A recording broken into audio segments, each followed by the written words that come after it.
Well, we know what one of the big fights during the first 2 weeks of the Utah legislature that begins on Tuesday is going to be. A new union-busting bill from Representative Jordan Tusher was just unveiled in the last day or so, and it takes aim at public sector unions. HB 267 strips public employees in the state of their right to collectively bargain. It would neuter public sector unions like the Utah Education Association. It also would impact firefighters, police officers, employees of the state, any other public sector employees. The bill does not single out the Utah Education Association specifically, but it does come after some high-profile fights between the Republican legislature and the state's largest teachers union. You'll remember last year the UEA came out against Amendment A, which would have changed the way that public education is funded under Utah Constitution, and they've also sued to block the state's private school voucher program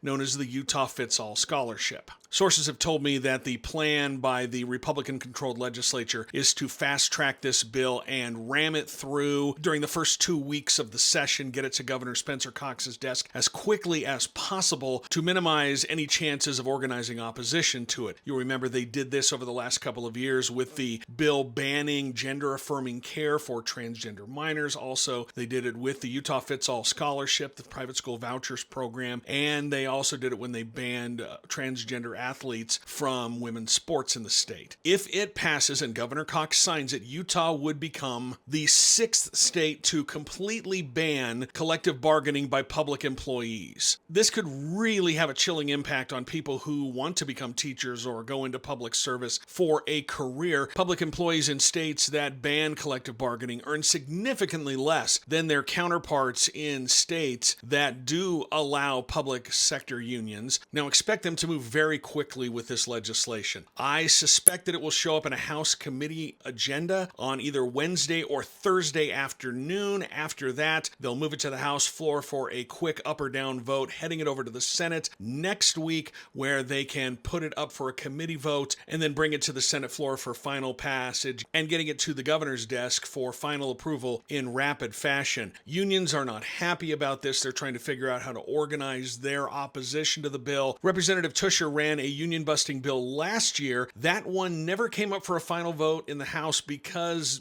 labor unions in the state organized massive opposition to it, and Tusher just could not get the votes to get it passed through the House, so it died after moving out of a committee. The quick schedule this year will theoretically help them avoid the fate that the legislation hit last year.